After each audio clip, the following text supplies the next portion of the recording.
Hello again, this is A J Wildman, and welcome to video 6 of 6 in this first set on the Wildman for President YouTube channel.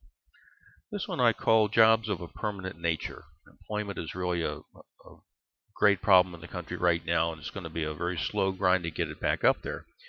Right now, officially, of course, the government is publishing unemployment statistics of 9.1%.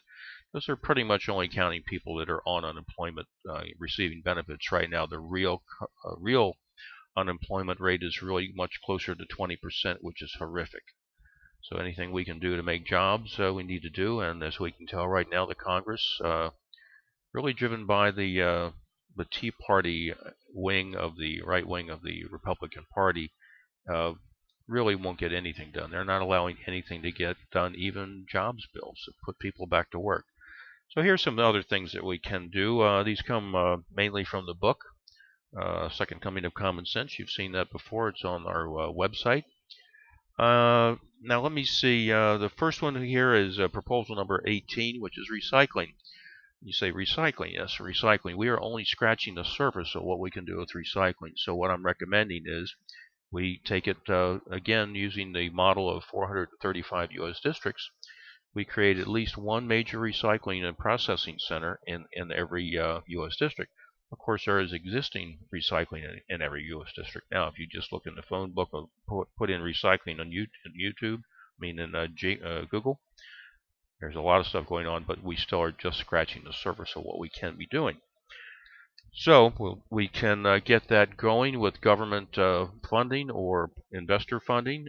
We keep this as minimal profits, so we don't cut off our nose to spite our face. We're going to just bring these in, and eventually there will be certainly more than one recycling center in each of the U.S. districts, because there's 700,000 people. It's an awful lot of recycling we can do.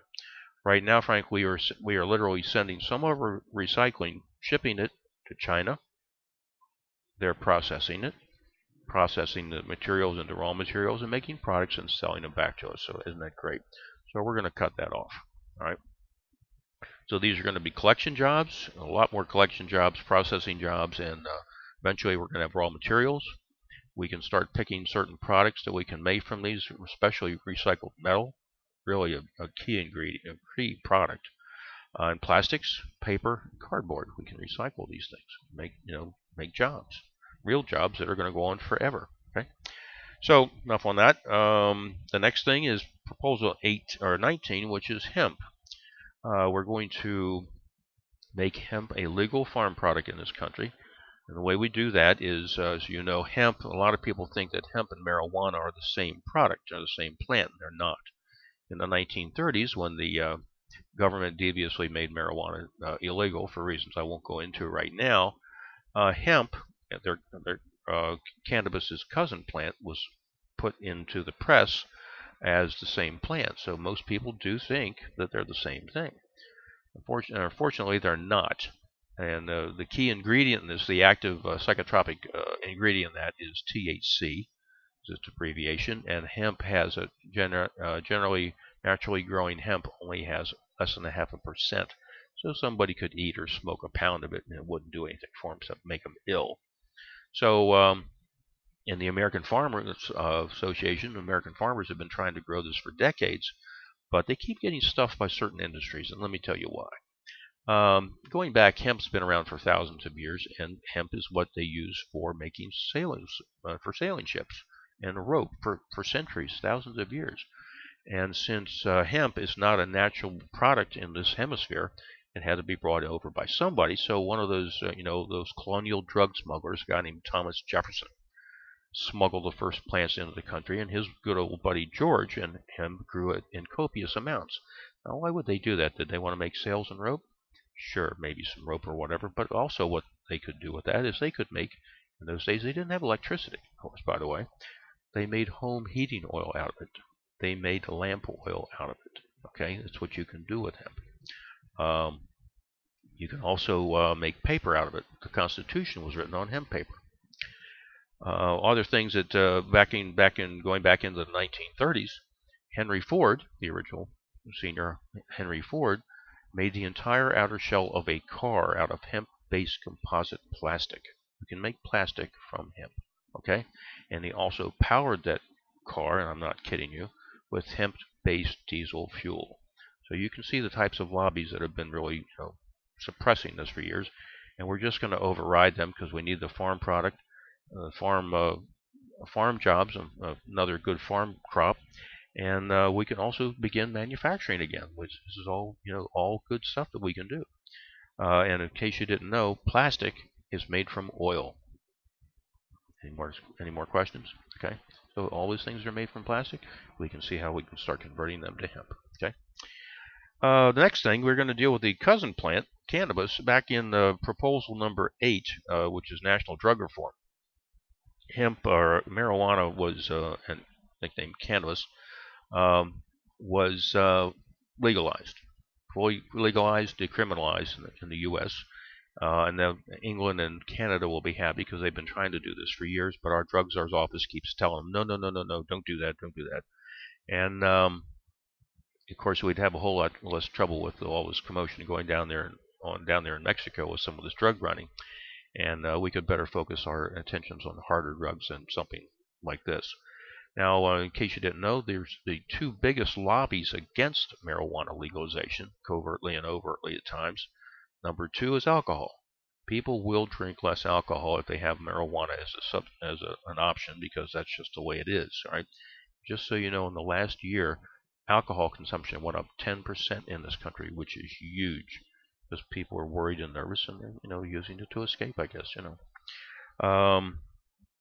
So that's what we're going to do. We're going to legalize it and get it's a $90 billion industry. We're just going to have to deal with that and move on. The next thing is really not one of the proposals, something I'm slipping in here. I'll go to number 21 in just a second. We are going to legalize prostitution in the U.S.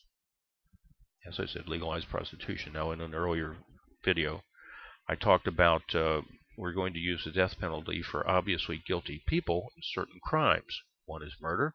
The other is premeditated rape. And not that this will balance that out, because I'm not going to say anything like that. It's a different type of thing. But we are about the only country in the world where prostitution is not legal, including Iran of all places. And the cleric oppressed nation of Iran, or run nation of Iran, however you want to call it. In there, this is the way it works. The customer checks into the brothel or whatever, the building, and they have a server, and the customer and the server are joined together, and they do paperwork. They both sign paperwork, and they are technically married until the customer leaves the building. And then the marriage is absolved, nullified, and everybody's happy. A little bit of religious hypocrisy going on there, right? But that's the way it is. So our police at all levels have got better things to do, more urgent things to do than play around with this, and it would probably have an impact on some other things that slave trade, trafficking, and all that of people. So anyway, that's about all there is to say on that. And then quickly, proposal 21 is what I call take back industries, and it has to going back to some of these with recycling and hemp. We can start manufacturing things here. So we can, in the book I said, we just pick certain things, certain products that everybody needs and everybody uses all the time. And the two simple examples I had in the book were light bulbs and underwear. Think about it. We can do this. We have the products. We can make them here. You don't have to get them shipped over from China. We just have to start figuring out how to make them at cost. We got this cheap. We have products to do it with, or we will, and we certainly have a lot of people, cheap labor, and we can figure out how to make all this work. So that pretty much wraps up everything. I just hope you like these 6 videos.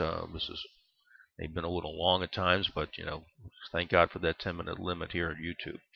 Thank you very much. I hope you get involved in this. Please tell people about the book and the website and the movement, and let's make this thing happen. Thanks a lot, and you take care out there.